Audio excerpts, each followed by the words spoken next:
think we're going to go ahead and get started here. That's, yeah, they're going to question that too.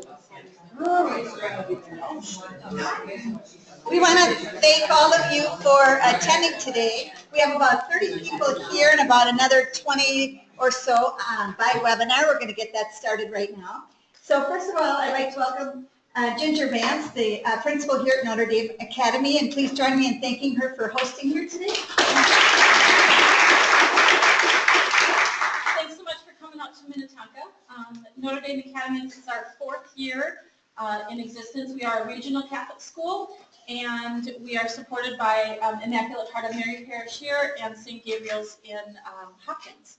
We have about 200 students, and we hope to continue growing as we move forward, and hopefully the social media will help us with our efforts. Enjoy. Restrooms, if you want to go out the doors here, turn to the right, and through the doors there's some over by the parish offices. That way you're not intermingling with the students, and we're okay with our registering. Good. Thank you. Thank you, Ginger. Good morning still. Tim Benz, President of MISF. Thank you for coming today. There are some fine students that come out of the school because 2 of them happen to be my kids. Anyway, that's up for debate, right, Ginger? Maybe we'll check the transcripts later. First of all, thank you for being here, taking the time. Andrea graciously has agreed to come back and do something here. I follow her on Twitter. Follow her on Twitter or Instagram, Facebook. She's got all kinds of stuff. That's her world, right? So hopefully you'll get some great information. Just a couple of really quick updates. I know you'll get inundated with some emails from me the last couple of days and maybe in the next couple of weeks. A lot of stuff going on at the legislature right now. Those of you who've been following it, the Opportunity Tax Credit. Opportunity Scholarship Tax Credit bill is in play right now in the tax bill. Check out oakmn.org is a website to go to. You can send a note directly to your legislators and to Governor Dayton right there. It's literally a simple one-stop shop where they will go directly to. I know we sent an email out yesterday. A lot of you actually sent it out to your school communities, which is huge. Thank you for doing that. I believe almost 1,000 emails went in just yesterday to the governor and legislators, and from us and some other partners. So that's huge. So pay attention to that. We always say we're hopeful and we're optimistic, but we also know there's 12 days left and it gets really messy at the end. But we're certainly hopeful. But the voices of the people are the most important. Again, think about it on behalf of your parents as well as your students. It's really important. So thank you for doing that. Just so you know, this type of topic is big time that Andrew's going to present today, and it's really important for us to be engaged in this.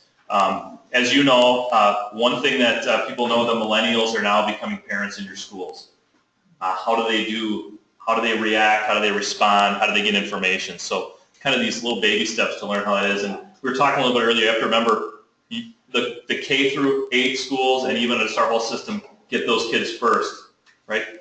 Colleges have a long time to think about it, right? Our schools get them right there about 5 years in. So pay attention. Thank you for being here. Thank you for bringing your voice to the conversation about what's going on at the Capitol. It's really important. So, and thank you. If you're interested, if you're current members, thank you. Renewal's coming up the next month and a half.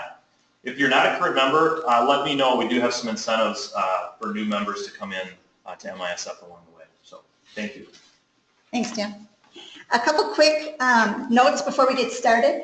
If you were not able to attend our Education Awards, or if you did and you want to see our videos and photos, you can go to our website and there'll be links on there. And we have some really great videos sharing the wonderful things happening in your school, so please take a look at those.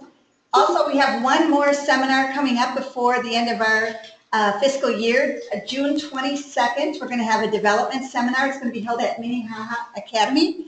And Skylar Lehman, if you've ever been to one of Skylar's workshops, he's going to be flying in from McKinney, Texas, to share with us how to really organize a development department.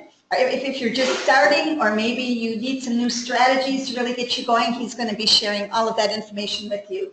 June 22nd. So mark your calendars and share that with others at your schools. Also, August 10th is our annual STEM Education Conference. And this year's conference is going to be held at New Life Academy in Woodbury. So we thank them for hosting this year.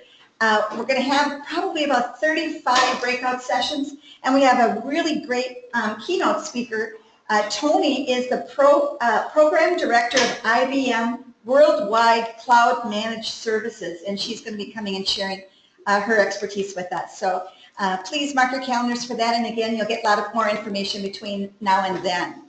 So now, for no further ado, here we'd like to introduce Andrea. If you were here with us last year, Andrea presented for us. Actually, Andrea, I don't know if I ever told you this, you had the largest seminar ever that we had. Over 100 people attended that. And lots of great feedback from our schools, and they went out and shared a lot more with their families, so we're really excited to have you back. And Andrea, to tell you a little bit about Andrea, if you haven't met her before, she's really passionate about helping your school broadcast your story out to the world. After working with her daughter's school district, she learned that many schools really lack the time and the expertise to feel comfortable with social media. So Social School for EDU was born from Andrea's desire to help other schools do the same. So Andrea stated, celebrating students and staff is the best job ever. So Andrea is a mom of 2 school-age children. She has 13 years of experience in the corporate world, and with an undergrad in chemistry and business and a master's of business administration from the University of Wisconsin-Eau Claire, she now loves giving back to the communities around her. Every time she gets a chance to share a positive story, she knows it can really make a difference. So please help me welcome Andrea Gribble.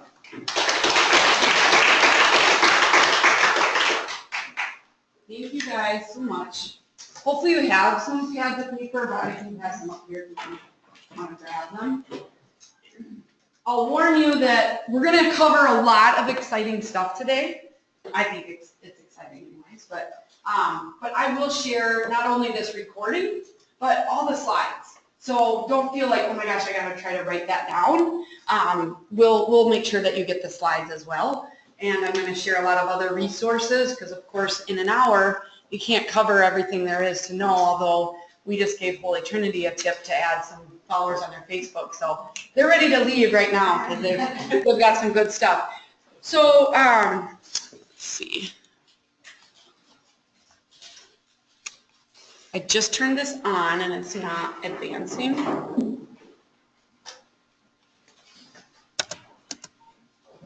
What do you think? Now, I have another one in my backpack that we could try. There's always technical difficulties. It was working before, so let's see if this one works.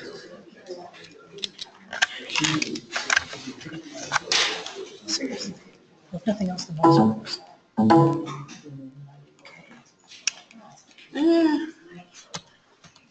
It's not working at all, even mine.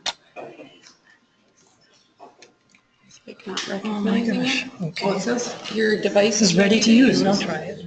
No, it's not doing anything. And it's not advancing. Okay.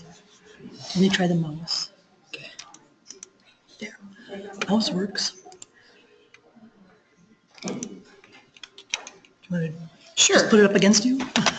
Because, yeah, it'll go everywhere. Maybe so.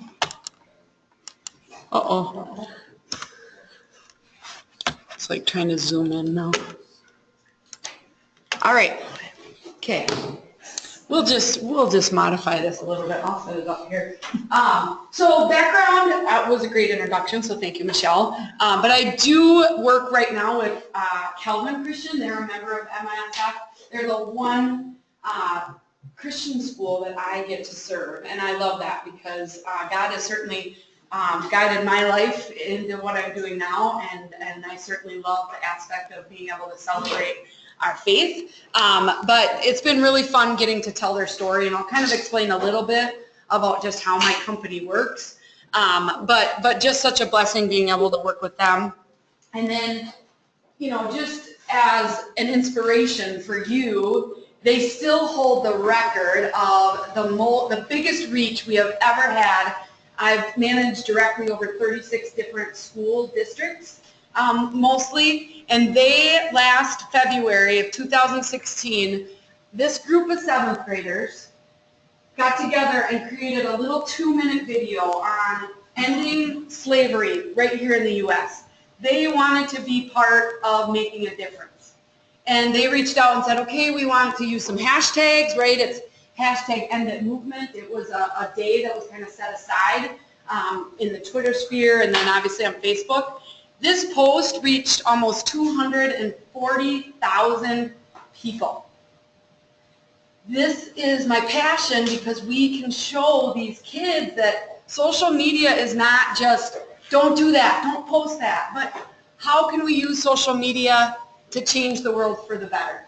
And what a better illustration. You know, a bunch of shares, bunch of likes, not a ton, but it got such a big reach. And like I said, I think our second biggest reach was over 160,000 people. Certainly had other ones, you know, kind of pseudo go viral. But that's a powerful story. And I know that there's stories, there's projects that are happening inside your school. And how can we get that out there?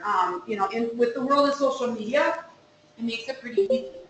So, you know, social media, all of you guys, are you responsible for social media at your schools? All of you? Okay. So usually, you know, you kind of fall in three camps. Like, first, you are like awesome. Like, you guys feel like you're, you know, really doing great. Middle of the road, you feel like, okay, we're posting a few times a week. I know we could do better.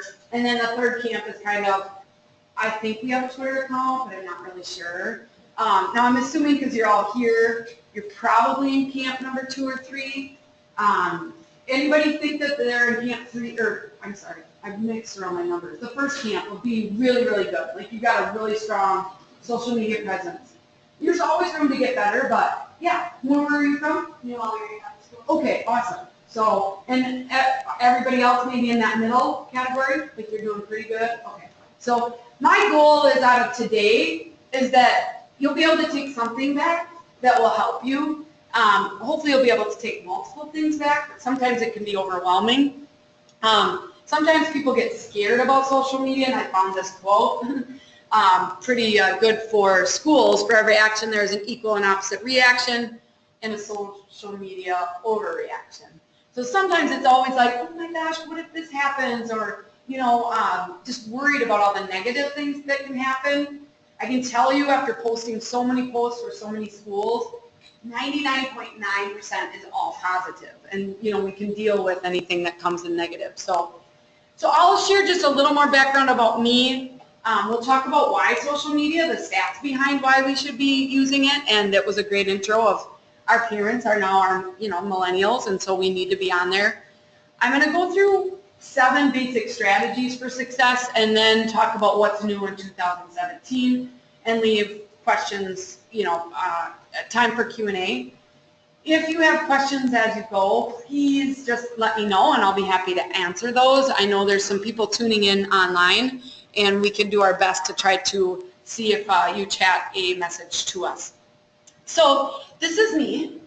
When I was 4 years old, I thought I was super great Wonder Woman and could accomplish anything. I had the afro hair because everybody thought I was a boy. So they gave me, my mom thought, okay, I'll give her a perm. But some of you may think like you're also, like, have to be Superman or Wonder Woman in telling your story because there's so much with social media. And I'm just here to be able to help you. And really, social media is just a learning process. So I've definitely failed along the way, but failure is just success in progress. And we just have to remember there's no real roadmap that says this is how you have to do social media because it's constantly changing. So as long as we're moving forward, we're moving in the right direction. So I was just at a school yesterday. I have these pictures of me with this straight hair, and this little boy's like, that looks nothing like you.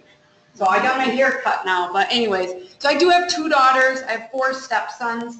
The passion that I have for social media is that I don't get to be in schools every day. I don't get to see what my kids are doing. But with social media, I can be there. I asked my 3rd grader, what did you do at school today? What did she answer? Nothing. Well, no, I know you did something because look at this STEM project that you worked on. You were making balloon cars. That's so cool. And all of a sudden you start this conversation. So that's what I think, you know, is so powerful about social media. I wrote a children's book, owned this business since 2014. This is my family, so a little bit crazy with all of us together. But our mission with Social School for EDU is celebrate students and connect communities. And so connecting your school community is very important. We do management of social media for a lot of schools. We actually work with over 30 school districts in 4 different states now. So we do social media management where we help manage the story. We get the stories from the schools, from each of the staff members. We help put that out there. We do website management, training, coaching, and then, speaking like this. But there's a ton of free support on my website. So you have your website, or my website, on the handout that I gave you, socialschoolforedu.com. I blog about social media every week. So I have over 100 articles just on my blog. So if you're wondering, okay, what do I need to know about Instagram? You can just type in Instagram and find an article. I do a free monthly webinar. I just had a really popular one last week. The recording will be up soon on social media success in a one-person school PR shop. And so that one was really popular. And then I just do daily Facebook posts. I've featured some different schools. I know the session next month is going to be at Minnehaha. I did a nice focus on Minnehaha Academy and their story and how they've been able to use social media. So just a ton of resources there. So you guys all believe in social media, obviously, since that's part of your job. And this is pretty true. Even when we think about our website, your website is still kind of old news when you think about it. Social media isn't a subset. It is the internet, and that is the way that people are getting information. The newest stats that just came out from Pew Research, they said 18 to 50-year-olds, so it's definitely our parents, social media, 84% of adults are now on at least one platform. Average user, or average person, average adult has 5.8 platforms. So Facebook, Twitter, Pinterest, all those. But 84% of adults are on it. 62% get their news through it. So I don't know about you, I don't like to watch the news, but I am on social media, and a lot of articles come up through social media. And this is a big one, 90% of adults have a smartphone to view the social media on. So I work with a lot of rural districts and rural schools, and they say, well, not everybody has internet at home. You don't need internet at home when you have, a smartphone, because you have access there. And so even if they have less than maybe the average of 90%, there's still a lot of people on it. And it does really impact your school with the trust, transparency. Social media, if you can add just one student or retain a student, we know that those are dollars that come back into our school. You can reach a lot of people more quickly. And then, of course, probably the referendum stuff more for public schools when they're going to vote, but it's important. So I'll just dive into kind of my 7 strategies for success. I think this is kind of the backbone, and maybe most of these hopefully you have mastered already, but I think they're good for review. So number 1 is policy. So how many of you feel really good about your social media policy, how staff is intended to use social media, how you can use social media? You feel pretty good about it? So people on the webinar, I got 2 hands out of 25 people. So, but it's really important that that is your backbone. And, you got a lot of people, but what if this happens? What if that happens? Well, you kind of got to ask those people, don't ask them what they think. You ask them what they need. And you don't have to recreate the wheel, because there's schools out there that have really great social media policies. We've got a really nice guide to responding to negativity online, and I can email that out to all of you. It is on my resources page too, but how many war of words are you going to win on social media? 0, right? So you're not going to win those. So taking those offline is really, really important. We just had an issue pop up last night. We posted a picture, and a parent commented, why is my kid on Facebook? And we do an approval system with an opt-out method. I'm not sure if all of your schools use opt-out, which is easier to manage. I don't know if this was a divorced, family, so it was a dad that didn't know what a mom signed or whatever. But we just chose to get that news to the superintendent, the principal, so that they could call that parent the next day. right? You're not going to get on and say, oh, well, you approve. You just need to kind of take some of those things offline. With policy, you want to think about, yeah. Quick question, I had an issue last week with reviews on the Facebook page. Yes. And learned very quickly that you can't take those down. Yeah. Do you just recommend turning it off? I recommend turning reviews off. Or keep them on until you get that one, but then sometimes there's like, why did you remove that? Well, you know, And it won't let you remove it. It won't. Like submit to Facebook and it's bullying. right, exactly, yeah, that yeah. So I recommend for all my schools, we just turn reviews off. Not too long ago, a year ago, you couldn't turn reviews off, so you had to classify your page in a special way to remove that. But now within settings, you can disable reviews. So that's what I would recommend to do. So that's a great question. You know, expectations, consequences, set up your procedures, staff, really talking about how to use it in your job. I have some great references to Eudora, Kansas. You might have the book in my backpack, but it's Kristen Majette from Kansas wrote a book on embracing social media. It's awesome, and she provides everything that they use. They really promote using social media in your job. I heard you're a music teacher, right? So how great to be able to showcase your talented students. But then somebody's like, oh, but she's using her personal phone to take a picture. Well, you know, we can't handcuff ourselves. Obviously, it needs to be appropriate pictures and appropriate videos, but we need to be able to let our staff, you know, use their devices, because cameras are a great camera. Much better than your iPad or any kind of tablet, because those cameras aren't as good.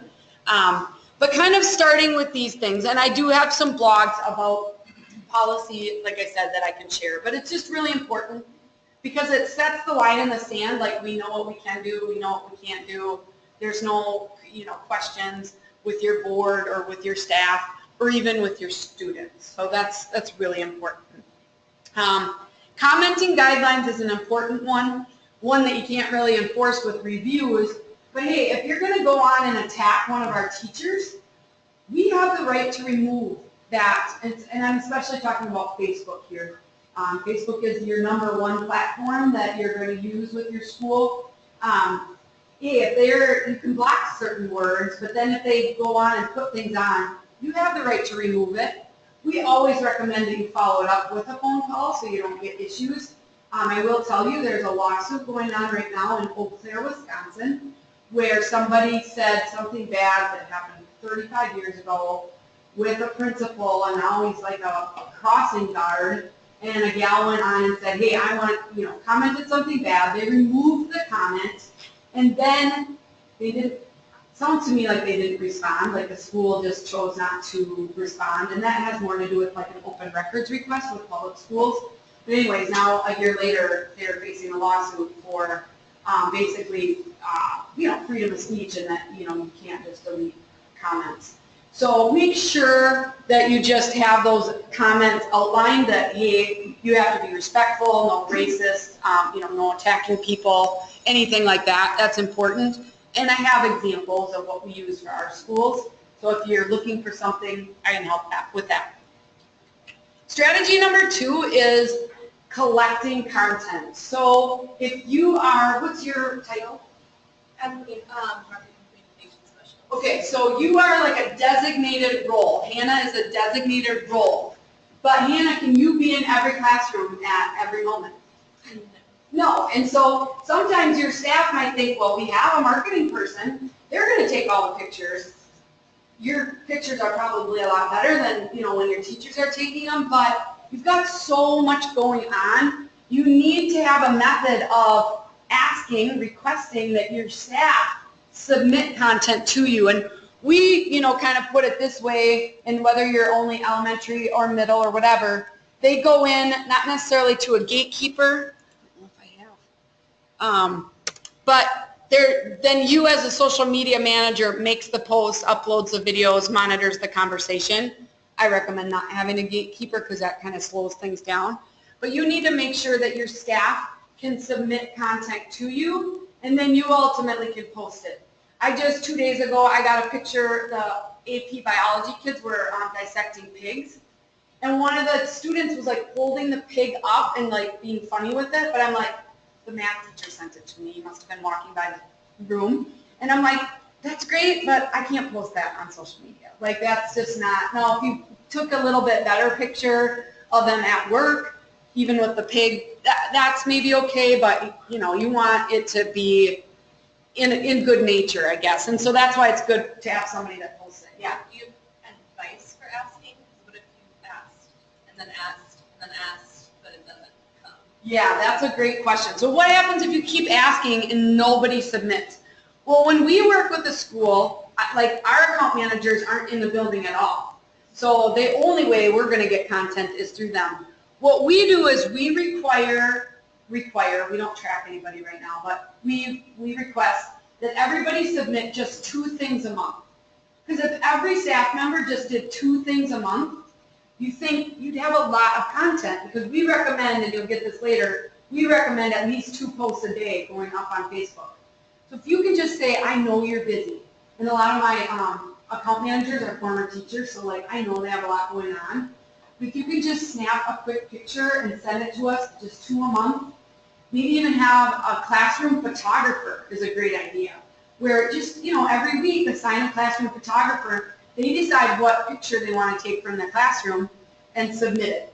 And you could submit it through email. We have a special email address at our school, socialmedia@calvinchristian.org or whatever, and they send it in. We follow hashtags, so if they tweet, if they're tweeting on their own, if they have a Facebook page for their classroom page, there's, you know, ways that you can make sure you're monitoring those. And I even get text messages from some of my teachers, because I'm like, whatever is easiest, like I just want you to send those pictures into me so I can share them. So that's kind of the strategy. Now I did give you a handout that has 100 ideas. I could add a whole other section on, you know, spirit-based, you know, Christian schools or, you know, religious schools, because you have a whole other, you know, aspect. K-8 schools, but there is some elementary focused ideas there. So if they don't know what to post, give them that list, and I'll email you that in PDF form if you want to just fill out that little form. Yes. Can you talk about, sometimes I get just photos, like, hey, here's pictures from the event today, and that's all the information I get, and I always thought, I can't just post a photo with nothing. Right. Right? You need to have, I always tell them, just give me a sentence or 2 that gives me an idea of what's going on. Because otherwise I can't really, I mean, learning is fun at your school or something like that, but then you got people that want to know what's going on. Sometimes you have people that want to know every single kid's name, which we don't recommend putting names in unless it's a special recognition, like they got a special scholarship. But yes, you have to get an idea of what they're doing. And a lot of times, you know, I don't know how many times I've re-explained like STEM, because people, if they see STEM, I'm like, we don't know what it is, but other people might, so I always try to make sure I explain that. But I, you know, if I get stuff emailed to us, again, we just reply. We're always like, thank you so much for content, like, but what's going on? What were you guys doing? Tell us just a little bit. And I always reassure them too, we'll take what you give us and we'll like socialize it, right? To make sure that it's the most shareable. And sometimes, even though we're dealing with teachers, sometimes they have misspellings, right? And so we always say, we're going to make sure we're responsible for spell checking and all of that stuff. So, so that's a great question. But just, yeah, just a couple sentences. And yeah, so this is it. Basically, submit 2 photos, or maybe it's an upcoming fundraiser. If everybody just does 2 things a month, that'll be awesome. And then just share posts from other pages. So people are already out there sharing. So this was a fun little video that they did up in Proctor. And then just retweeting and hashtagging. Does your school, does each of you have a customized hashtag for your school? Okay, because if you don't, then we should. Because even if you're not active on Twitter, even if you're only on Facebook right now, when you have a customized hashtag, you're allowing everybody in your school to be a part of telling your story on Instagram and Twitter. That's where hashtags work the best. But just today, my blog, if you go to my blog, just today I talk about 3 articles that talk about creating a customized hashtag and all that stuff. That's really important. At any time, I can type in hashtag Mighty Cardinals, and I'm going to see all these different stories from all these different staff members of what's going on in the Chippewa Falls School District. Now, Chippewa Falls is 5,200 kids, so they're going to have more activity. But if you can encourage that youth, that's really important. Strategy number 3, creating features really helps give you a backbone of what am I going to share this week. Deborah, you were sharing like, okay, on Mondays, like my kind of day to make sure I get something out on Facebook.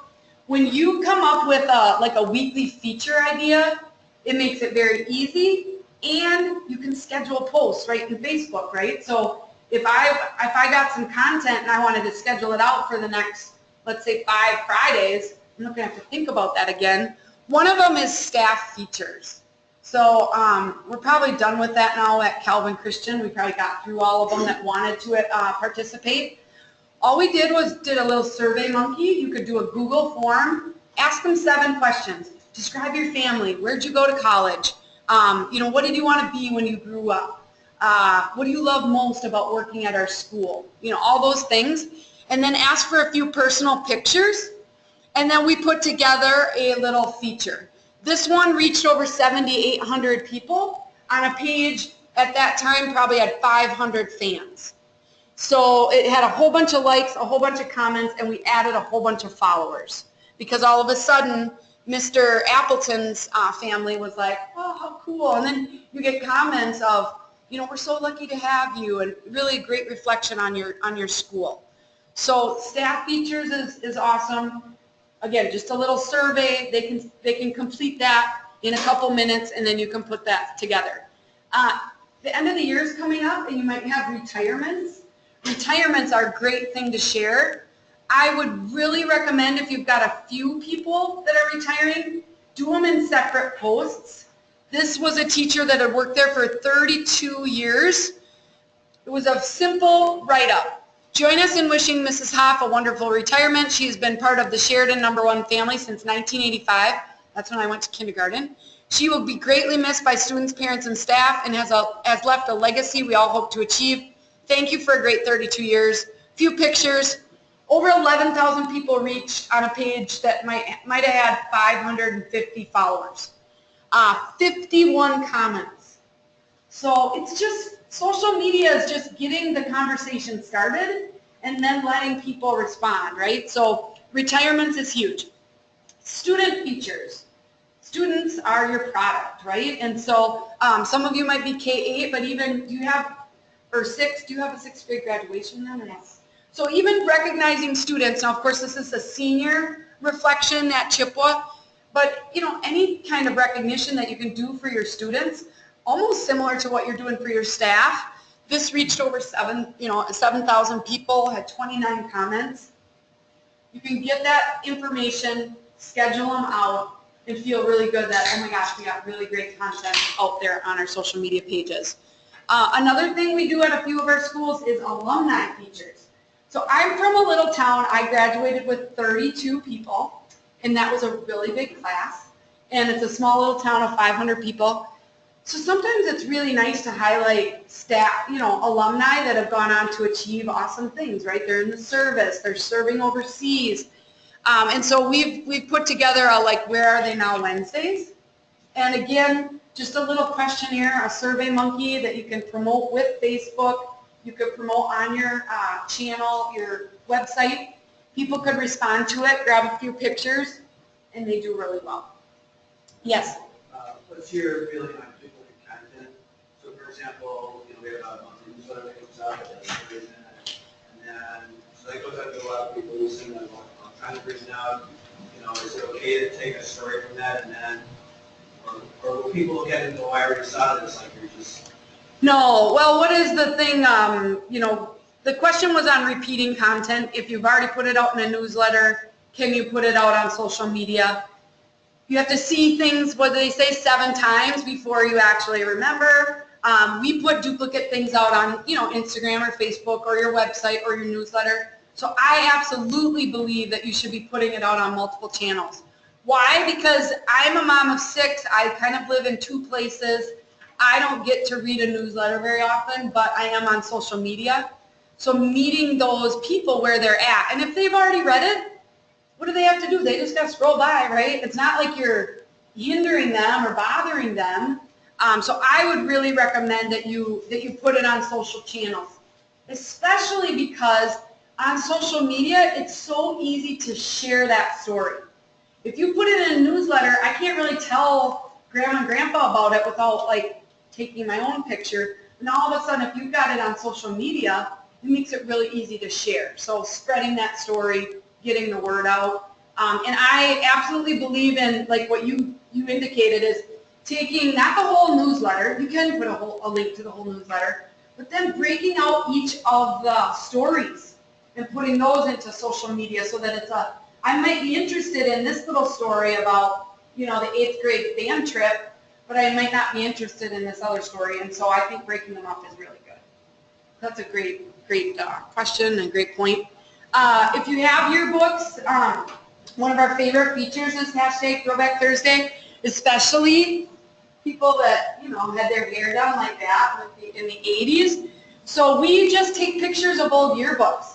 Think about archives in your school. If you have any kind of records, even pictures on your wall, it just invokes a lot of emotion. Alumni get tied into it. If nothing else, they'll be watching because they want to make sure that they are not featured. They're scared that they're going to show up. It's fun showing old technology, old cars. It's just really fun. We post these every Thursday morning at 6 a.m. and they have a really great reach. So again, it's that weekly feature. Covering a lot of stuff. Yeah. So I'm noticing, I've also heard people on Twitter that you trend more and more for the pictures of the posts. Have you seen that as well? What do you guys are awesome on that? Because Twitter's foundation was word. Instagram was Right. now there's a awesome. Yeah. The question. Value or not value. Or Right. The question was on Twitter and the value of images. I would almost say if you tweet without an image, it's almost not worth it. So because it's changed, we're so visual. It only takes seconds for you to, well, less than a second, right, to recognize things visually. We create a lot of customized graphics, and I'm going to show you that so that if I don't have a picture, what should I include? Certainly you don't need it for everything. If all of a sudden school's canceled and you're just quickly putting things out there, but you're not going to get as big of a reach if you do not include an image. And that includes Facebook, Twitter, and Instagram. I would say all of those, it's really important to have an image. And of course, hashtags help you get picked up by Twitter as well, so any kind of related hashtags would be important. given the image representation of the scale, do you distinguish between values of sort of stock images versus authentic images? Because I see a lot of stock images. I put it in the turn off. Yeah, stock images versus customized images to your school. Customized images to your school, and I'm going to share a graphics program, canva.com, and right now, that you could create your own. You can easily put words on pictures of your own kids, and so it's not something that's a stock image of other people's kids. I would agree. I don't want to see that on my kid's school. We have enough, things going on. So I think that it is important. What helps is just a little bit of organization up front, and then it'll make it easy. We do all of our graphics. We share them on Google Drive. So if you have them on your own system, you only can really access them when you're at school, right? But social media is almost 24/7. So I have them right on Google Drive. If you wanted an image right now for immunizations, I could have one in 5 seconds, and I could save it to my phone and then use it as a tweet. So I really love having all my graphics, ahead of time, saved in Canva or in Google Drive. A lot of them I make in Canva, and then we can use those. But yeah, I'd rather use customized. Now, I am really blessed because I have like the most talented graphic designer. And so she created this for Administrative Professionals Day.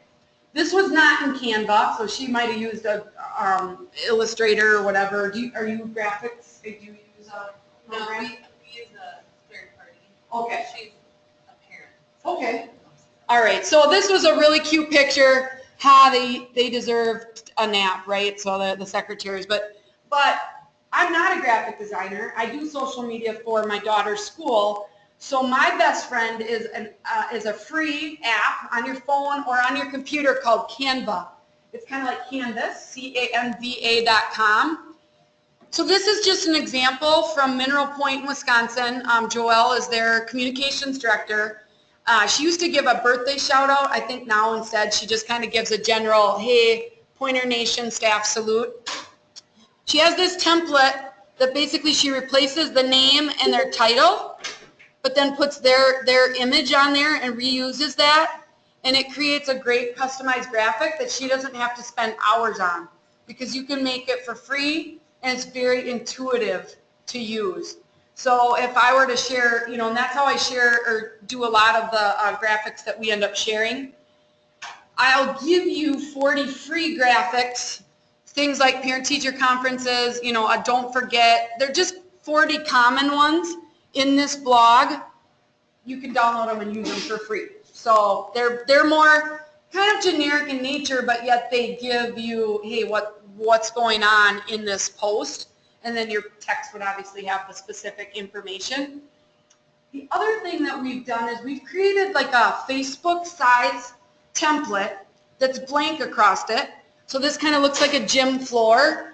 And then for whatever kind of announcement we have, we just use like a Canva and we can put any words across it. So parent-teacher meeting, early release, don't forget, right?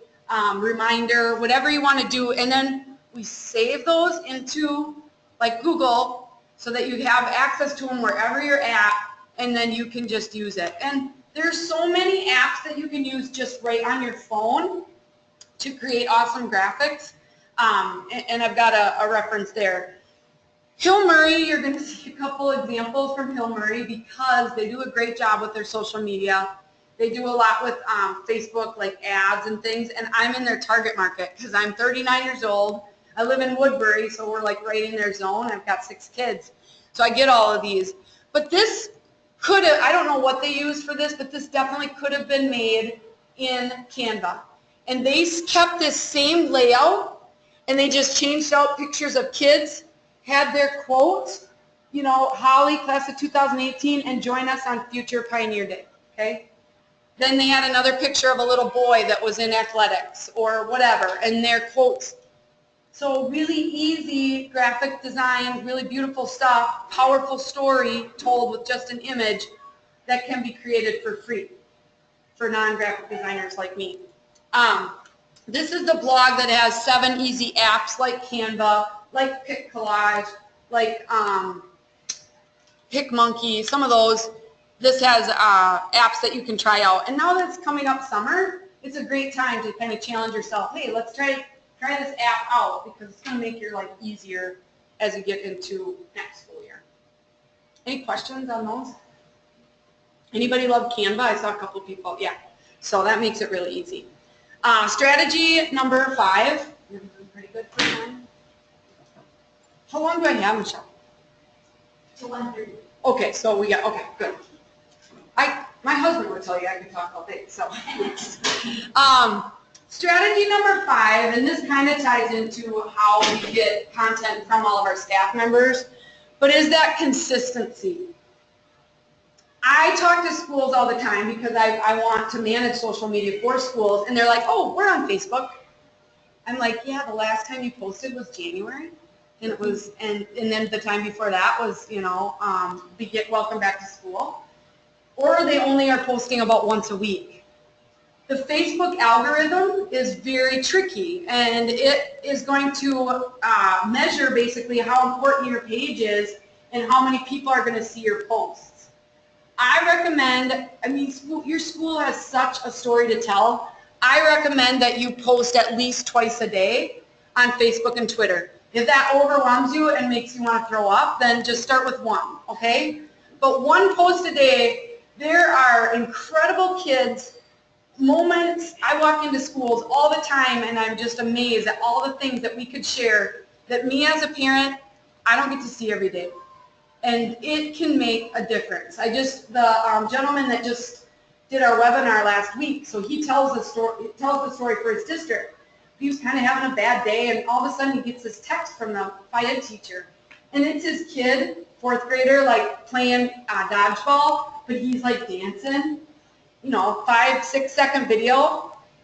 Just like that, it turned his day around. He's like, my kid is having fun, life is good. We can give those moments to all of our parents out there, but we got to be consistent about it.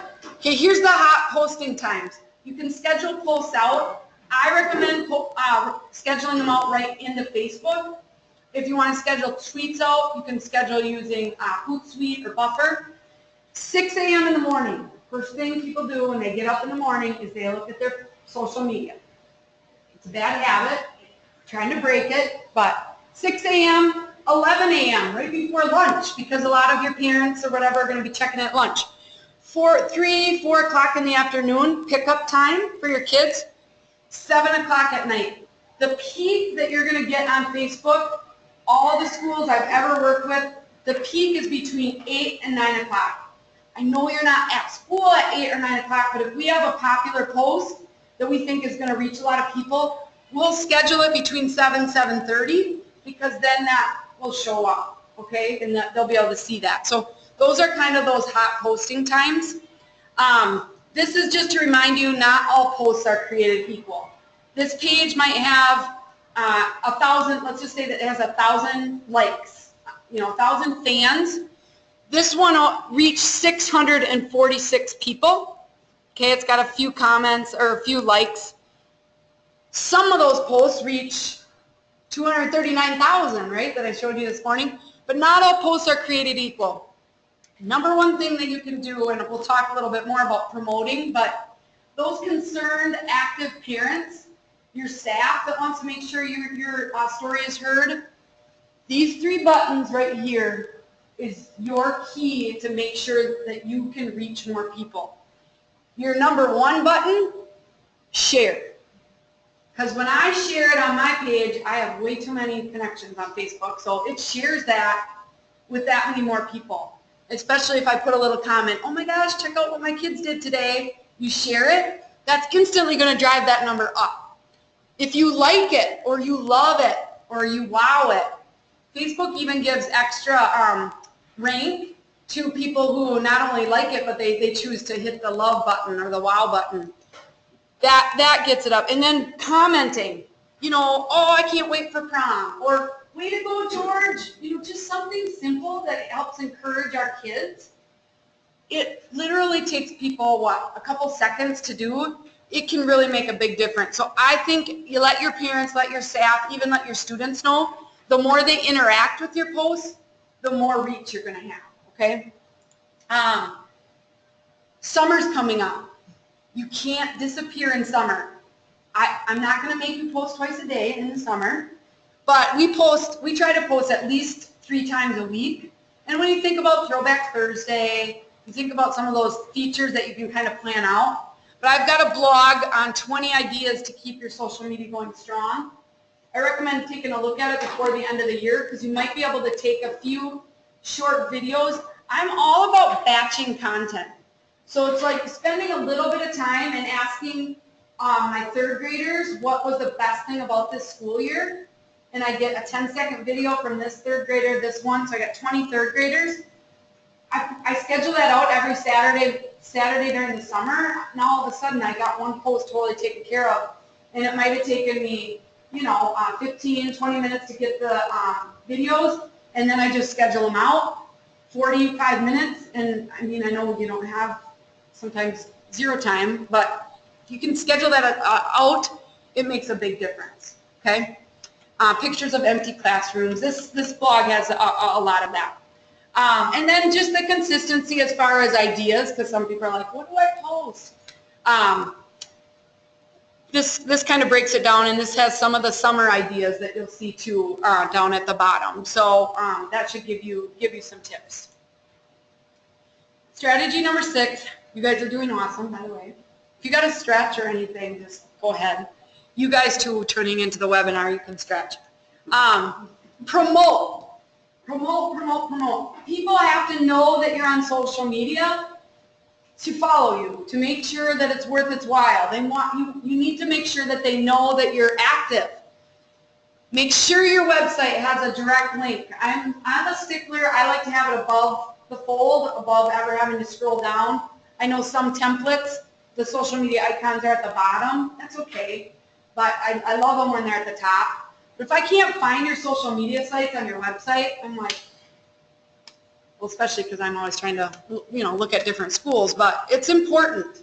And your parents, where if they're probably looking at your school, I bet they're going to look at your website maybe first, although they may have gotten there through your social media, but then they're going to look, okay, what are they doing with social media? And if they can see all these pictures of great things happening at your school, that's great. Programs, what I mean there is you got graduation coming up. If you have, hey, make sure to follow us on Facebook in your program.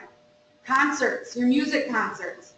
And I always say, and I've got a picture on it, make sure that when they say, welcome to, class of 2017 commencement or whatever you have, or you got a concert, pictures from today's event are going to be on our Facebook page.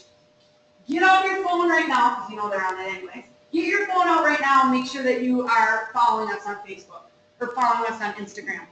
Invite them in, give them permission right while you're talking to get on there. Email signatures, if you can automatically have that added to all your staff members. Email signature, follow us on Facebook. Doors, we just did this for all of our schools and everybody's loving it. So I got these made at Fast Signs for like $18. It's 14 by 14. They're weatherable stickers and they're like the ones that you rub on the wall, So it's pretty easy to put on. But it's promoting our hashtag and all our Facebook, Twitter, and Instagram. It's on the door that everybody that comes into our school has to open, okay? They know right away, oh, cool, they're on social media. Now, it's not, oh, cool, they're on social media, and I look, and they haven't posted since January. Okay, so don't do that, but that's important. And you mentioned earlier newsletters. Make sure that you're always mentioning in any other publications that are going out that you refer back to social media and that, hey, make sure to follow us. Get the latest and greatest information because your newsletter comes out how often? Every month or every month? Some people every quarter. Well, it's been a long time since, 2 months ago and you got to wait for the next publication. So it's important for people to be able to follow your social channels. We love swag. I'm getting ready to do a blog on swag. And you guys know the pop sockets that go on your phones? Fall Creek just did a customized pop socket. So it's got their logo on the pop socket. So I can't wait. I want to order those for my schools. But, incorporating the hashtag, this is a stress reliever, a bracelet. Fun little giveaways. There are also nice giveaways if you ever do a contest on one of your social media pages. It's like, hey, comment to win a water bottle or something, and then you're promoting. So we like that. Minnehaha had an awesome idea. They had a big Instagram. I think they attached it to some cardboard, and this was their back to school. She ordered it, I think, off of Etsy. It says 1 million likes, and it says back to school, and it's got their hashtag. Teachers used it, parents, families, but it really helps promote, hey, taking those pictures, and then of course helps promote their Instagram page. Instagram's my second favorite behind Facebook because so many kids are on it and young parents. So I've heard a lot of, if you do use like advertisements to try to promote like your early 4K program or whatever, that a lot of young moms are on Instagram. So those ads that you can run through Instagram are really impactful. This is just illustrating, oh, go ahead.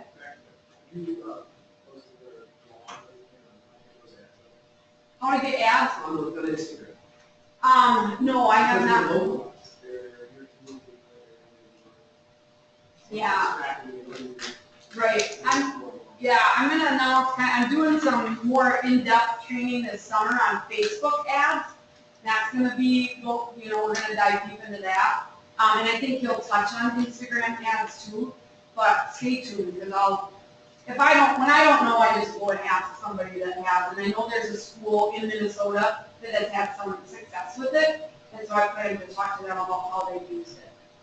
Yeah, How will the students or interacting with students via these channels. channels? It's tricky. Seems dicey. It is dicey. We don't, when we're on like Instagram, we don't really follow other people. We kind of, like, especially on Instagram, you're putting yourself stuff out there. Although my daughter was on my phone the other day and liked a bunch of my daughter's stuff through the New Auburn School District account. So she's like, I didn't do anything. I'm like, hey, anyways. Facebook, when they comment, we always try to encourage liking the comment, possibly saying, hey, thanks for tuning in, or, when you just like their comment, it's basically saying, hey, we're listening. But we don't do a lot of following. Even on Twitter, we might retweet hashtags, but we're not necessarily following individual accounts. I will talk a little bit at the end about Snapchat.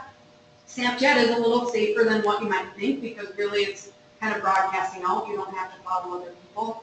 But I do agree, you need to be careful, and you need to, sometimes kids are going to comment things that maybe aren't appropriate, and then they end up in the head of school's office, right, or whatever, to talk about, okay, that's not appropriate, and we got to hide or delete comments. But we don't do a lot of following other accounts. Does that help? Yeah. So along those lines, when you say we don't have a hashtag, but then my seventh graders would use the hashtag. So when you say create a hashtag, what do you really mean? What are you using it for? And anyone can hashtag, how do you control that? You can't. Yeah. You can't control the content, but you can amplify your story. And can bad things happen? Yes. Can people tweet out things with your school hashtag, or they're a rival school and they don't like you? Yes. But if a lot of people are using it and all the positive that's out there, you're really limiting yourself if you choose not to have a hashtag. And in some cases, they may have already almost developed your own school hashtag, and if you're not driving that and promoting your own, then you're not, so then that story is going out there anyways. Yeah, and I just really recommend, make sure it's customized. So we have hashtag, go Crickets. There's not a lot of people with a mascot of a cricket. My kids are like a cricket, but they're a great school, great story. But if you're the Vikings, you can't have like hashtag go Vikings, because you're going to get all the Minnesota Vikings or whatever. So you just have to, and there's no way to officially reserve a hashtag. You just have to start using it. And then when you type in, like I recommend typing in Twitter, search out that hashtag, and if nobody's used it, or they haven't used it in 5 years, you're good to go, and then you should start promoting it. So, great question. Little yard signs like this. So this is a super cute picture, but allows a lot of people to help promote. So maybe if they're hashtag Pirate Nation, that you throw that hashtag in front of it. We've done big displays. It's almost, and maybe some of your schools have that, like National Signing Day. You think of athletes signing to go to a college, and you really brand.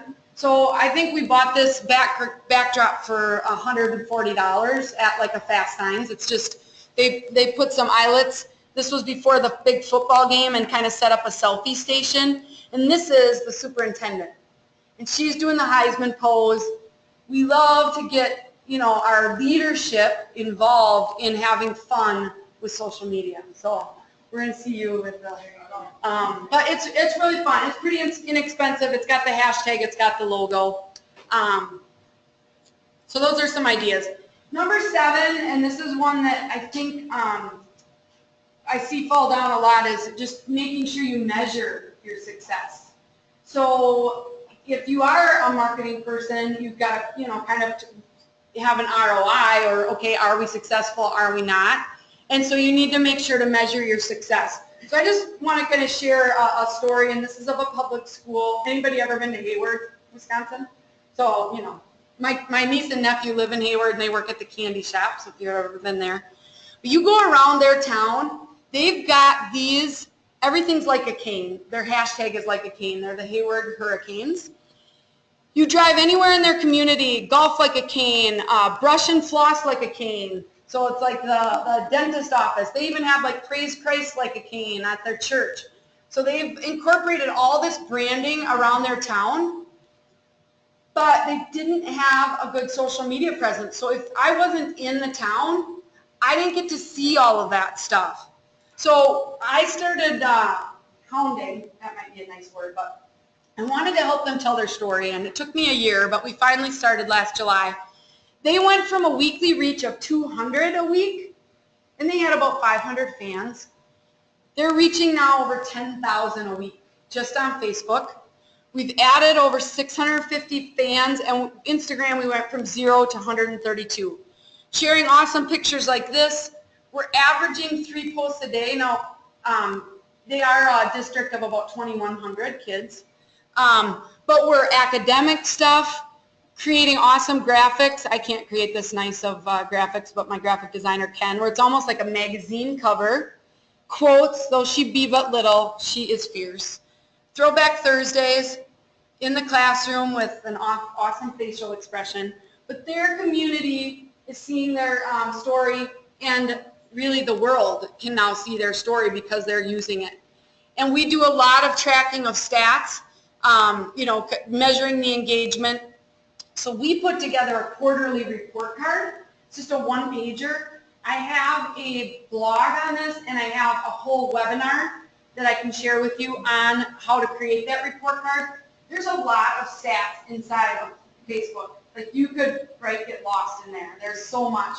But we picked just a few things like your weekly reach, your engagement level, how many posts are you doing each week. We pick a few of those things, and so I break it down in that blog. But we like to share the report card with your board, administration, staff, and even the students. So I once had, and if you were here last year, I told this story, but my daughter, when she was in first grade, they sang this little song about condensation and precipitation. And she was embarrassed that it got posted on social media, but they found out that it reached 500 people. And they were like, I am Taylor Swift. Like, they thought they were famous. So if we can feed back to the kids and say, oh my gosh, this reached 500, this reached 2,000 kids. Kids are proud of what they're doing. Sometimes they're going to try harder because they know that it's going to be shared. So I think it's really important to complete that feedback loop.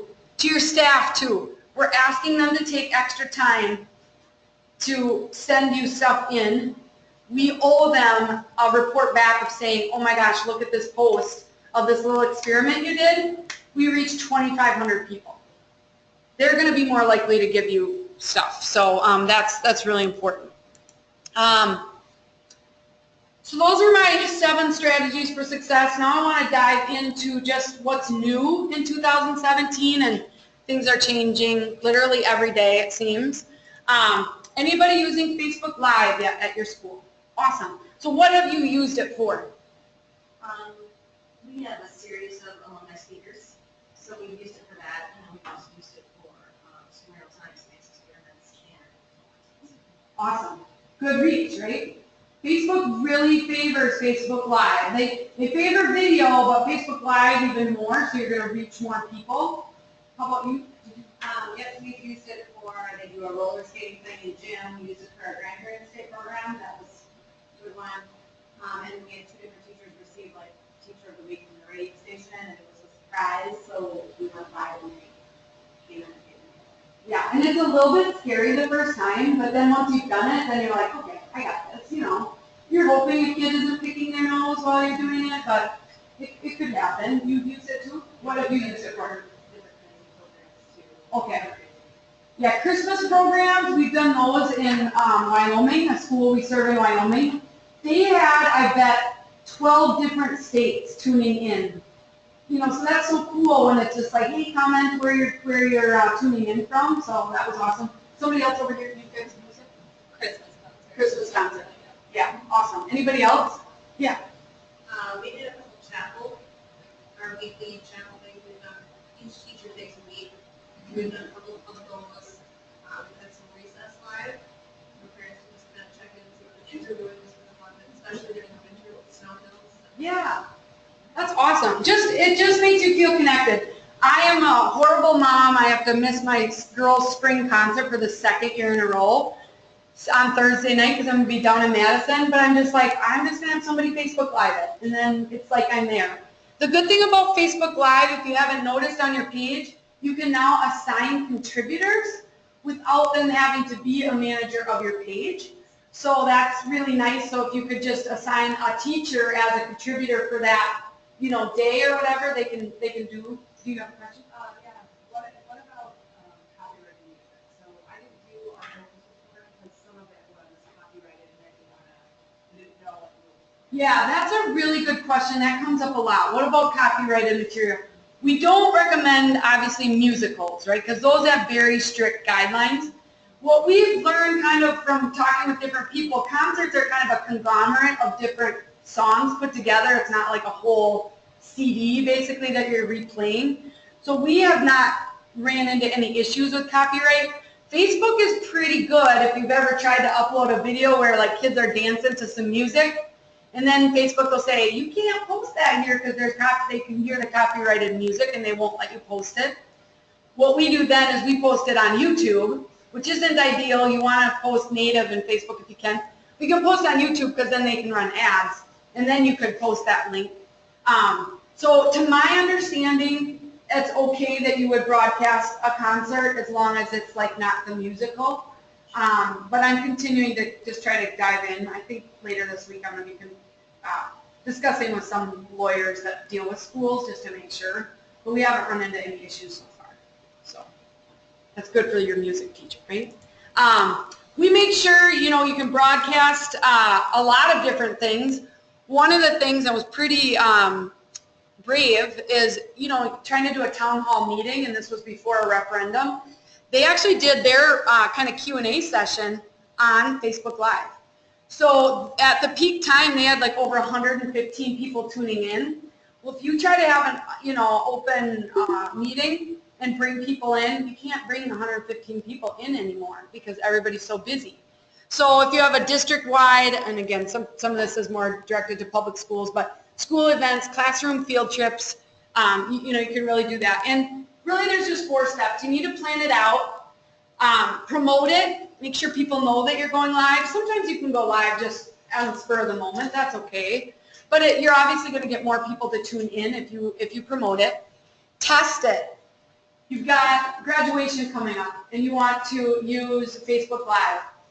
Well, a lot of people are going to be on their devices, right? And so if you have Wi-Fi and you maybe don't have a direct link, you could run into disruption issues. So you want to make sure that you just test that out ahead of time. And then you can archive it. So you can post it once it's gone live. You can actually post it into your news feed.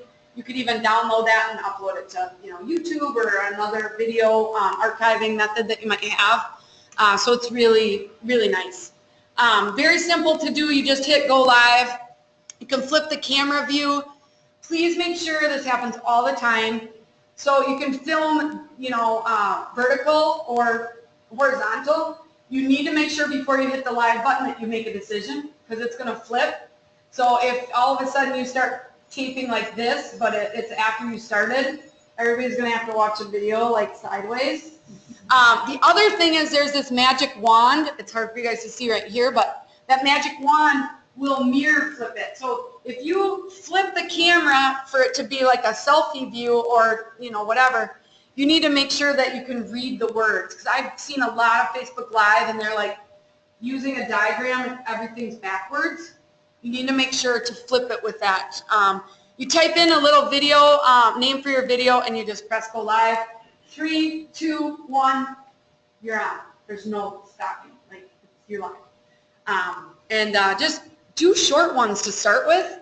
Don't feel like you have to do some elaborate, whatever. Even just a few 30 seconds at your recess or something, right, to try it out. Other new things, and this isn't really new, but just keep running campaigns. Facebook makes it very easy to do, advertising and things like that. Infographics are so powerful. We were talking a little bit about graphics and your own kids. So again, this is a Hill Murray example, but they used great pictures And then they told a story with some infographic stuff. We draw students from 110 different schools. Average class size is 25.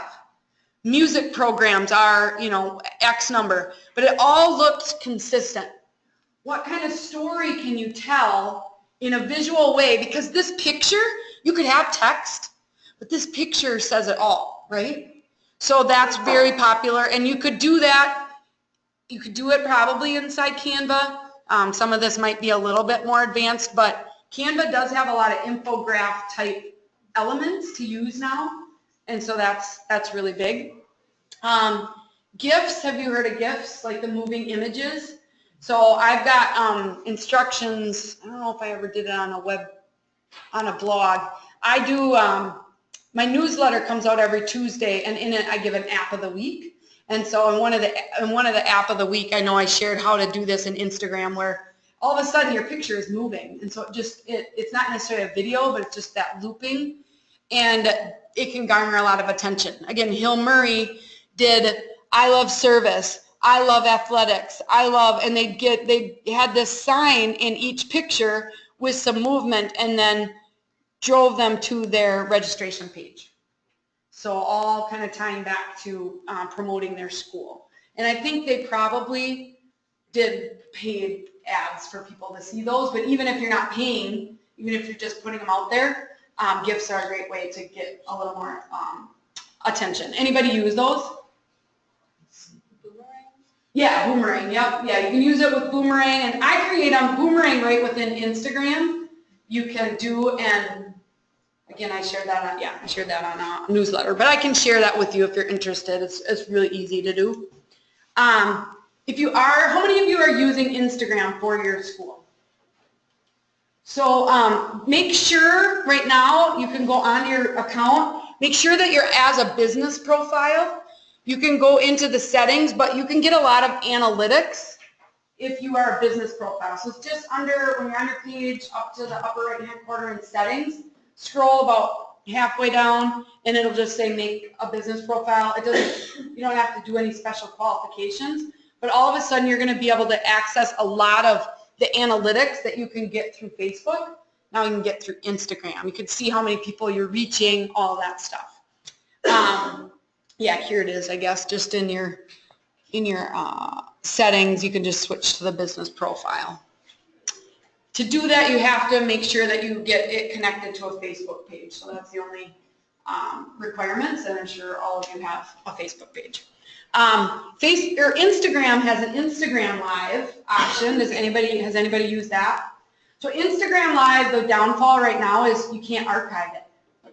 So you're live when you're live, but when you're not, and there's no way to really share that. I don't know if you could probably use a third party. It'd be really messy to try to record it.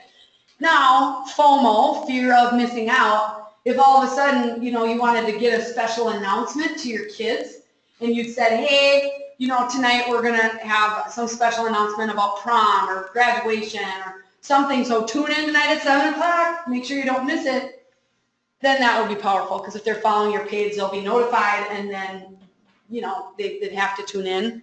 I haven't used it for any of our schools right now. And then Instagram stories. So Snapchat has Snapchat stories, Instagram, Facebook, everybody's got stories now.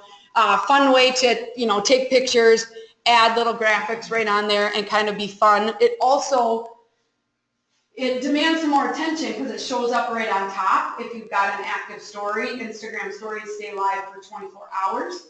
So after that, it's going to be gone. Now you can archive those stories, so you can save those. Something that you can experience. I have a whole webinar on my resources page on my website about Instagram and kind of beyond the basic stuff. So that's actually where I pulled a lot of this from. Yeah. Is your piece on your blog, does it address, we've had some staff members who are having issues, if they're an admin of our Facebook page and they have a private Instagram, it's hard for them to post because they think they're posting to our school Instagram, but really it goes to their personal Instagram. So do you have tips on how to differentiate that or do that? Yeah, so So between posting on their personal Instagram page or the school's page? Yeah, like, 'cause there's ways you can link Instagram and your Facebook page, Right. but for some of them it wants to do. We've had issues with, sometimes all of a sudden it won't, it's even linked to the right page and all of a sudden it'll go to your personal page. So I don't recommend linking them, would be my suggestion. Not linking your Facebook with your Instagram? Right. Okay. Not automatically. I mean, I would, once in a while, we sometimes take like an Instagram link and try to promote it on Facebook just to get more following. But I know what you're talking about, that is sometimes an issue. Now, Instagram does make it really easy, like my daughter proved, that, you know, you can be, I can be an admin of several different pages right from that drop-down menu. But it does get tricky when you go to link it and you think it's to your personal page and then you have to like go into and double authenticate kind of to pick a page. I just kind of recommend not doing that, but the more people that you get involved, as much as I want everybody to be part of telling the story, the more people you get involved, it's like herding cats, right? Because you got a lot of people to control. Or No, there's 3 of us. oh yeah, so that's It's not herding cats. okay. They're professionals, so that right. we can figure it out. Okay. It's That's just the only issue. it's malfunctioning a little bit. Yeah, I don't know. But we've had that happen before too. So I kind of don't. We don't do a lot of cross posting that way. But is it happening every time? Do you think they're not? You know, I think it is every time, so it might just be that. Okay, so after this, I'll just show you that double spot where you got to go in, because first you got to link it to your personal page, then you got to link it to the school's page, and then it should be good. But we have had it not happen every once in a while. So that's like, you kind of have to double check, and you're like, where did it post? Especially if we're posting for a school out in Wyoming and they're like, why did you put a picture from Wyoming on your personal Facebook page, right?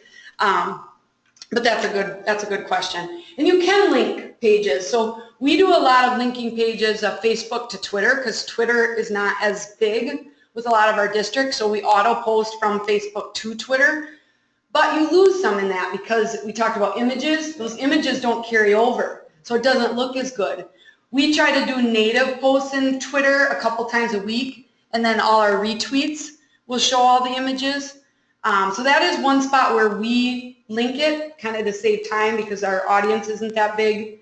In the real world, that's not ideal. Like, you'd want to do it in both places, but you know, it's time, right? So anyways, hope that helps a little bit. With Instagram, now I have a personal account set up. Can I create one for the school without having to go through my personal, that's what you're saying? Yes, yep, and we can help you with that. And I know I have a blog just on how to set up an Instagram page for your school. So you want to make sure you have your logo on your phone, because you got to set it up. Yep. And I think it allows you on one device to probably set up 10 Instagram accounts, and then after that it locks you out.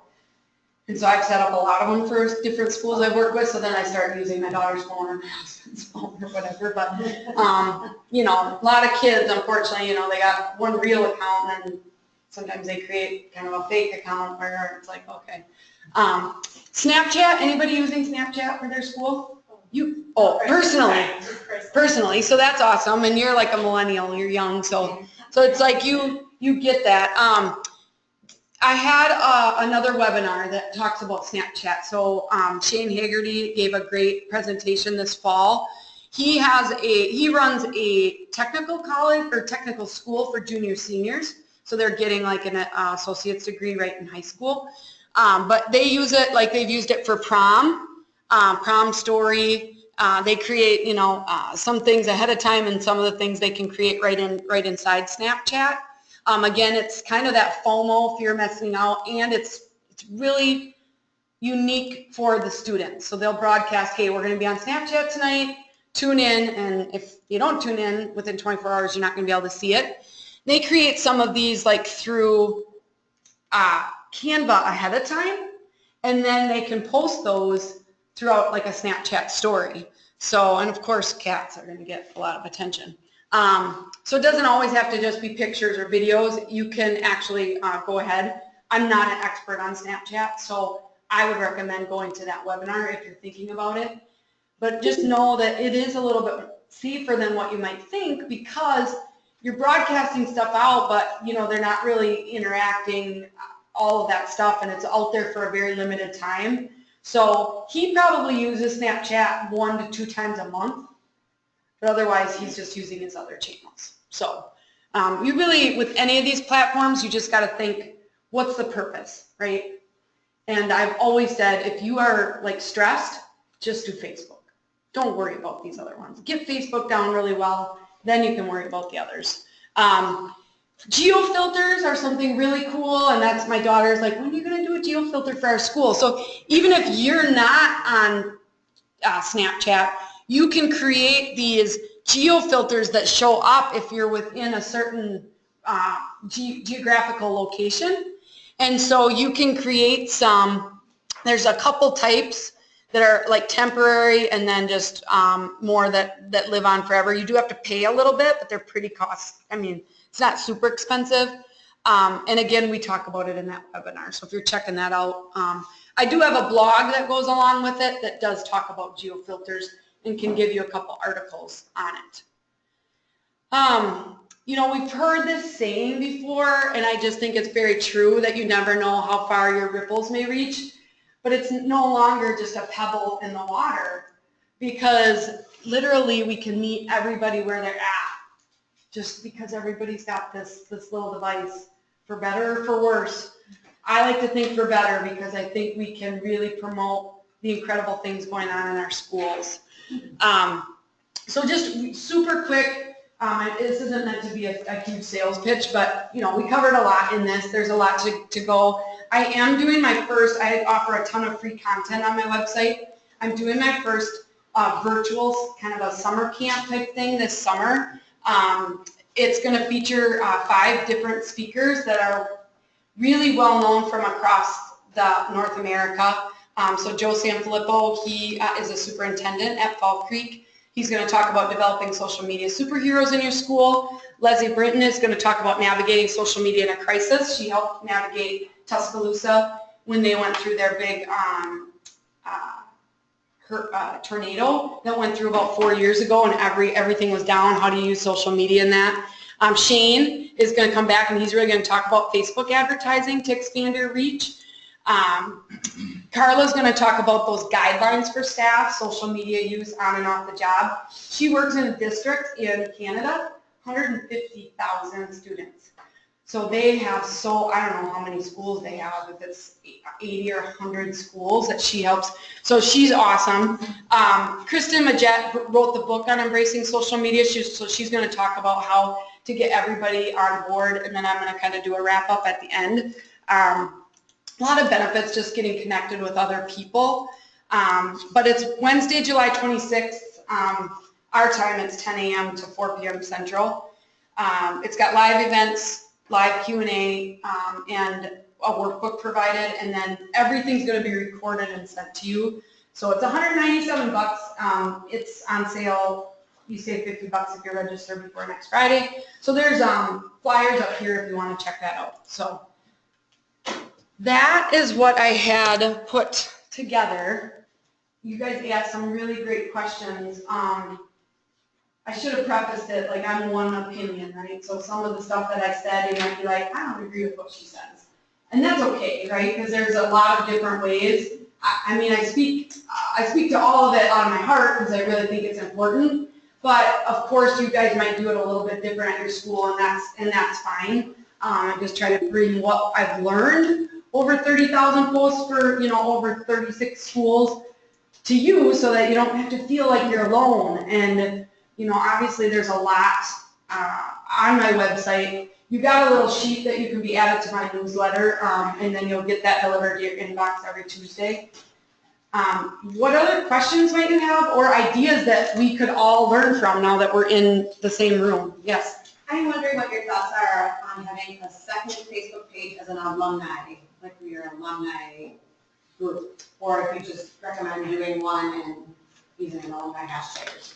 Okay, so alumni group separate from a school. Similar question could be like for some of those bigger schools that have multiple pages. They got elementary and a middle school separate pages. I always, in Facebook land, you're competing against each other. So I've got a Facebook algorithm 101 post on my website that'll kind of talk through that. I really think it's important to involve your alumni in everything you've got going on. So if you choose to have a separate page, they're not necessarily seeing all the other great things that are going on. I really recommend putting that all into one. Now, we did just have, like, one of our schools is doing a separate, like, a campaign to raise funds to redo a auditorium. And so they've created, I think they're using like a GoFundMe type thing, but we're doing a campaign through our Facebook page just for our school that helps them promote it. So I would recommend, yeah, like a hashtag. And if you're always using that word alumni, you know, on your Facebook page, if they wanted to go to posts and search posts with alumni, they could find that. You know, and you could create an event if it's a specific event that's coming up. You could use the events tab, but within your own school page. So I just think it creates more to manage. No, I agree with you. I just I've had a lot of pushback saying, why don't we create an alumni page? Well, I want to sell everything. I want to just pick and choose what the alumni see. Right. About 2 years ago, we had 2 different pages and we consolidated. And we're finding our alumni are more engaged because they see what the young people are doing. But for reunion, especially for specific classes, we'll either do an event for them and then reshare it on the main page. Perfect. But it was more engagement for everybody. I always say, like, your advice is always do one thing well. I feel like if there's 2, then you're just maintaining. And then it almost creates a division within your administration. Because your advancement team isn't all on one page, you've got your admissions and your development, and so it's a more united front when it comes to social media. Perfect. Yeah, and it's more confusing. Like I always say, if I'm a parent and I've got students at different schools, if I gotta follow 3 pages versus 1, or if I'm an alumni who happens to have a kid that goes, now all of a sudden I'm following 2 pages. So that's really good advice. But yes. So I like the idea of using Instagram for our preschool, but we can't post pictures of the students' faces. I don't know if that's a school policy or if it's Macy, we can't. Okay. So I'm wondering, how can we be successful using Instagram, but we're not putting pictures of the kids on it? Yeah, that's a great question. You can take a lot of pictures in unique angles where you're not including faces. Faces are going to instantly increase your engagement. So when I share awesome posts, the best ones that I get are like when it's 1 or 2 students instead of like a whole classroom. It's 1 or 2 students because people, you know, relationships interact with faces, so that's always going to be the most powerful. And I think you could take really unique angles of pictures and still get, you know, some of that artistic feel to an Instagram. Other things that I love about preschool, especially because my kids know how to spell now, but when you get those like little things where they're writing like Mother's Day cards, right, and they misspell things but it's phonetically correct, some of that stuff is super cute to post. Artwork, we've done a lot of artwork like with Calvin Christian. Motivational Monday posts are popular, so we'll take a picture of a bird and then we'll pick a Bible verse that goes along with singing a song or, you know, something, and then create a post around that. So again, it's not students directly, but it would be like their artwork. So those might be some powerful ideas. The other thing could be, you know, we talked about those campaigns, those interviews with student stories. Well, what if it was a parent story that said, I love sending little Lucy here, or, you know, because, she won't stop talking, or she cries when I come pick her up because she doesn't want to do school, which is always a good thing, right? Because they love your school. So those are a few ideas. I don't know if that helps. So. Yeah, thank you. Yeah. Other questions? Yeah. Well, boosting a post on Facebook. Yeah. So that goes along a little bit with advertising, although advertising campaigns can get pretty complicated. Boosting, if you have a really good post, Facebook says, hey, you should consider boosting it, right? Because it's getting good engagement. Which is always good because you want to make sure it's getting good organic reach by itself before you would maybe pay to boost it. I think it's very cost effective to reach more people with a boost. And you could just play around with it, right? So, and you want to make sure that there's a certain call to action maybe of, is it for an open house that you're having where you're hoping to invite more people in, or, you know, a concert or something that you just want more people to attend. If it's just a really cool experiment, I don't know if that's, you know, that's gonna help your school in that sense, but for $5, for $20, you can reach more people, and you can actually pick, okay, I want to reach 18 to 35-year-olds, and I can, you know, pick out these certain keywords, and it'll say, okay, for $5 you can reach 500 people, for $20 you're going to reach up to 2,000 people. You can run it for so many days. So I would say just play around with it. All of a sudden I thought that was mine. So I would say you could definitely play around with it. We, working with all the districts that we do not do boosting. There's great things going on, and they have a lot of organic reach just on their own. But with like Calvin Christian, Jim DeYoung, the director, he has decided to boost a few posts, and obviously they reach more people, and you know, I think it's worth trying. Yes. I think that's where one place where I kind of struggle a little bit is, it's great when, okay, so let's say there's a post, or even you boost a post, wherever you get this great reach, right? So it makes you feel like, wow, that was fantastic, and, you know, pat yourself on the back, you did a great job, but at the same time, when I go to move my head of school, who wants to little, right? I can tell we reach this many people, but how's that translating into enrollment? How's it translating into different things? So I think the challenge that I seem to have, and I don't know if I'm unique to this, is how much time and resource do we put towards that social media emphasis? And knowing that it has a great reach and that it's doing all these great things, but is it really translated into enrollment and sort of advertising like that? One example is we did some Facebook ads for open houses. And so we had these sort of great results and had a great open house. Some of the best numbers we ever had. And then we had another open house, had the same similar numbers on our Facebook ad, and then in an actual open house wasn't even half of what it was before. Trying to figure out where did that step come in? Why is it so different? The numbers are the same. And you know, we try to get the information from people when they come in, how did you hear about it, that sort of thing. Right. We track that. But it's an interesting dilemma as to, because social media, I think sometimes can make us all feel like we're doing such a wonderful job, because we are reaching and sharing and doing things like that. But how does it translate to deliverables sometimes can be a challenge. I agree, yeah, and that's kind of the magic answer. You don't know when you're going to reach that person. I mean, the open house differences could be, you know, time of year, time of day, you know, so many things that play into that. That's really, really challenging. I think when we talk about social media, one is enrollment, but one is community engagement. How are we engaging our community? You know, one is staff morale. I go into schools all the time where teachers are just like, I think it's so cool because I get to see what other teachers are doing in their classrooms. I'm so focused on what's in my classroom that all of a sudden I can get different ideas. And then obviously communication, just getting the word out. So there's some different things, and then just owning the story and really getting that out there. So where rubber meets the road is money, right? And so are we bringing more people in? But sometimes there's more than just that. And, you know, I just talked to Waconia School District, and, you know, they talked about another school district. They have a full-time person that just does social media on this bigger school district staff that probably makes $50,000 a year, that he has benefits.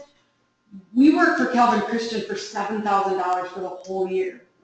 So it's really, you know, it's less than $20 a day, you know, when we work with you. Even having somebody on your staff that spends an hour a day, there's cost to that.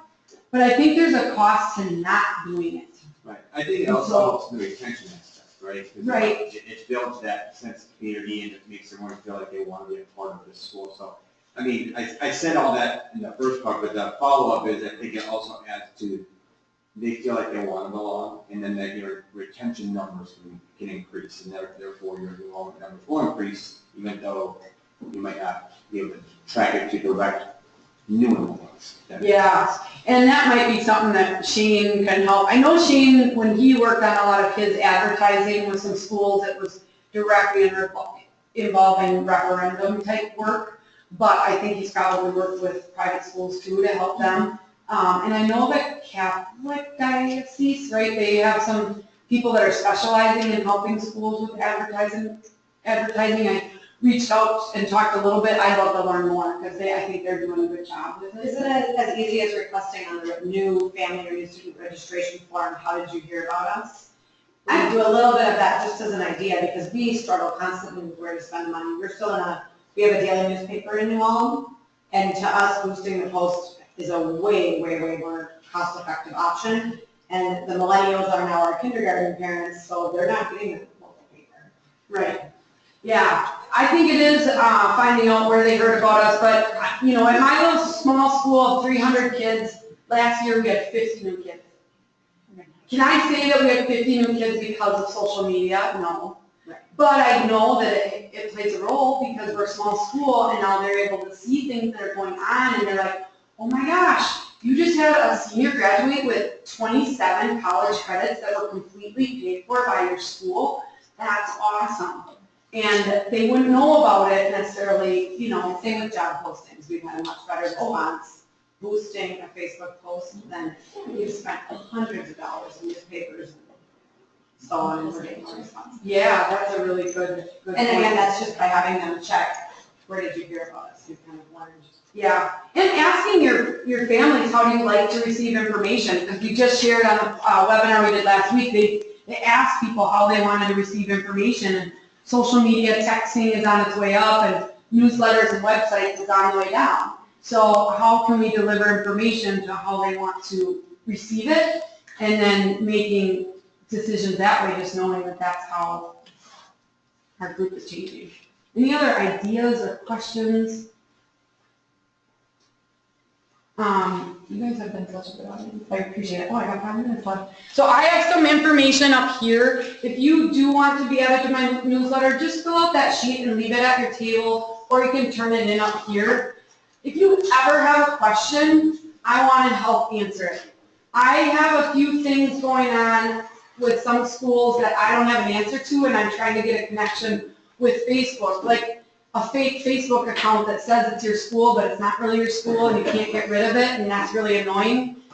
Facebook should help us deal with that. So I'm trying to get some answers. So I'm not saying I'm always going to be able to help, but I'm always going to want to help. And if you have the question, another school probably does too.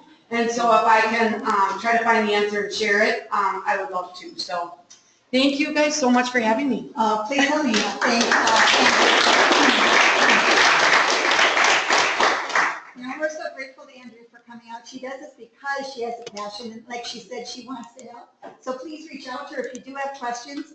I encourage you to check out her blog and her website and all of those resources she has. I think she's just amazing, so thank you so much.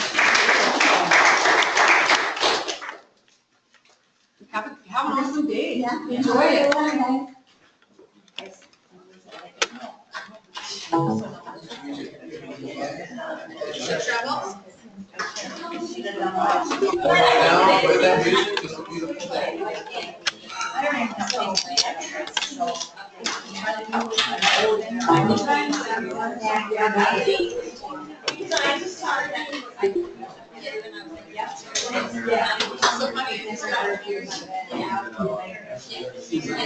Yeah.